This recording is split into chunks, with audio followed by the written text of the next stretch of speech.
BJP के जो अलग अलग मोर्चे हैं वो लगातार अब 2024 के लोकसभा चुनाव में जुट रहे हैं, स्थानीय निकाय के जो चुनाव उसमें जुट रहे हैं और इसीलिए अलग अलग मोर्चे अब अपनी प्रदेश कार्य समिति कर रहे हैं ताकि वो अपना एजेंडा तय कर सकें।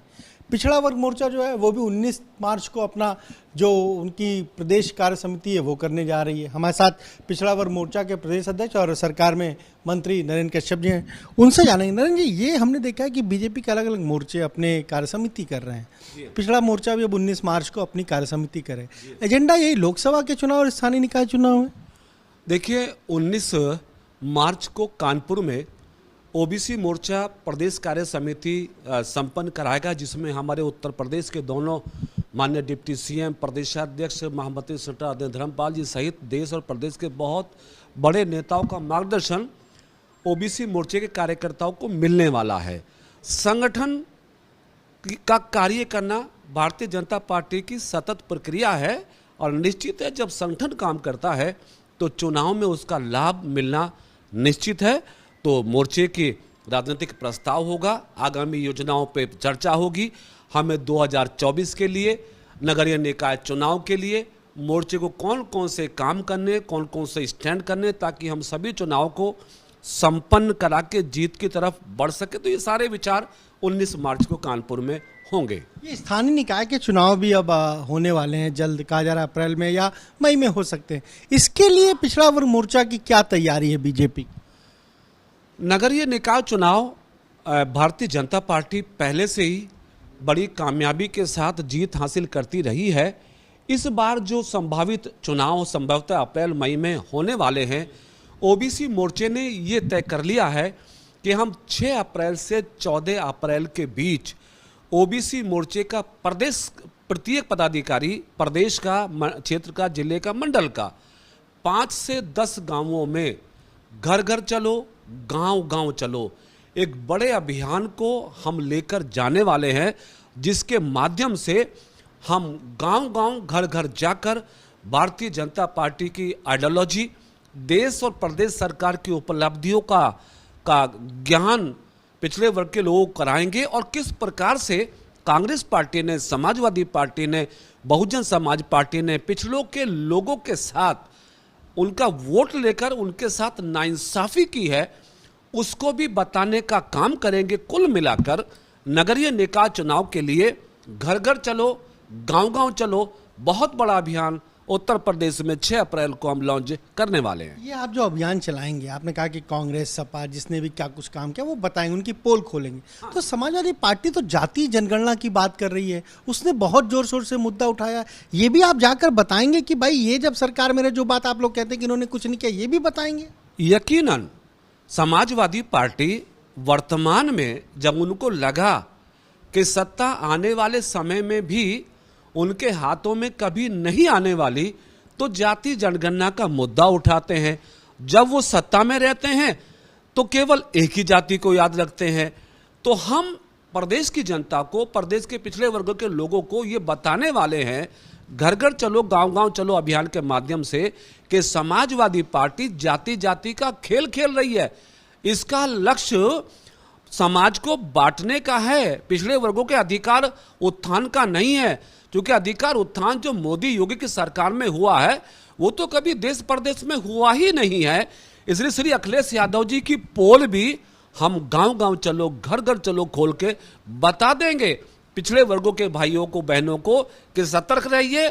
समाजवादी पार्टी हो, कांग्रेस, बसपा हो, ये पिछड़ों का वोट तो लेती रही हैं, लेकिन जहां लाभ देने की बात आती है तो एक परिधि तक सीमित रहते हैं। प्रदेश की जनता बहुत समझदार होगी, इसलिए सब को मालूम है कि योगी मोदी का युग है, भारतीय जनता पार्टी हमारा विचार है और तमाम पिछड़े वर्गों के लोग चट्टान की तरह योगी मोदी के साथ खड़े हैं। एक सवाल ये है कि आपने बात की अखिलेश यादव की, वो तो राष्ट्रीय कार्यकारिणी कोलकाता में कर रहे हैं, वहां पर भी जाति जनगणना का मुद्दा रखेंगे।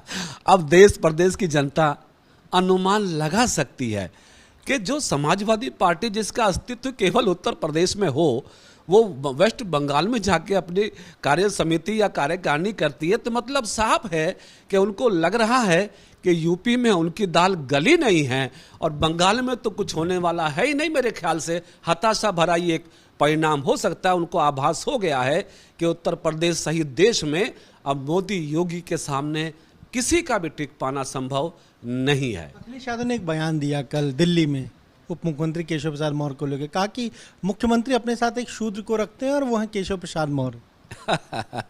श्री अखिलेश यादव जी हमारे डिप्टी सीएम श्री केशव प्रसाद मौर्य जी को भी शूद्र की परिभाषा में गिनते हैं।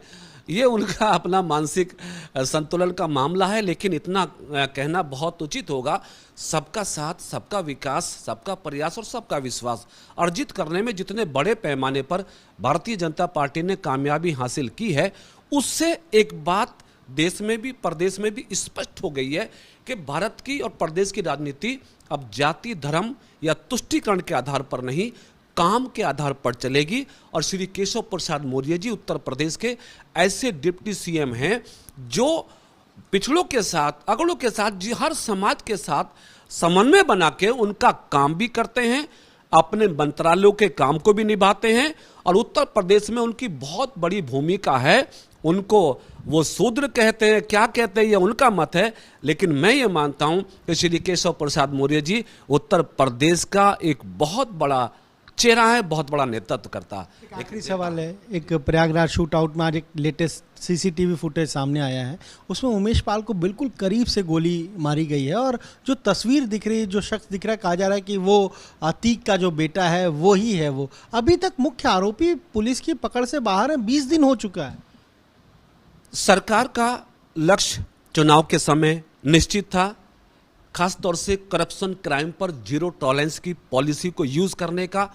माननीय मुख्यमंत्री श्री योगी आदित्यनाथ जी लगातार अपने उस संकल्प पर आज भी और भविष्य में भी अच्छे से डटे हैं। प्रयागराज की घटना के बारे में आपने चर्चा की है, एजेंसी उसमें विवेचना कर रही हैं और कुछ अपराधियों ने हमारी पुलिस पर और हमारी एजेंसीज पर अटैक करने की कोशिश की, जिसमें 2 लोग एनकाउंटर में मारी भी गए हैं।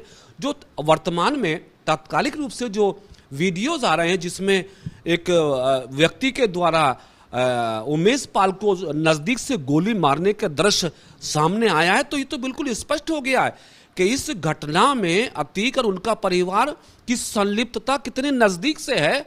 और संलिप्तता तो है, देर हो सकती है, लेकिन योगी की सरकार में अंधेर नहीं हो सकता है। उमेश पाल के परिवारजनों को, उमेश पाल को न्याय मिलेगा। एक भी अपराधी कानून के शिकंजे से नहीं बचने वाला है। तो ये आपने सुना, क्या कहना है पिछड़ा वर्ग जो मोर्चा है उसके अध्यक्ष और सरकार में मंत्री डॉक्टर नरेंद्र कश्यप का साफ तौर पर कह रहे हैं कि अब पिछड़ा वर्ग मोर्चा जो है बीजेपी का, वो 6 से 14 अप्रैल के बीच पूरे प्रदेश में गांव-गांव चलो, घर-घर चलो अभियान चलाएगी और कहीं ना कहीं इसके जरिए समाजवादी पार्टी जो जातीय जनगणना का मुद्दा उठा रही है उसका जवाब देगी। कैमरा जीतन के साथ अनवर शुक्ला, एपी गंगा, लखनऊ।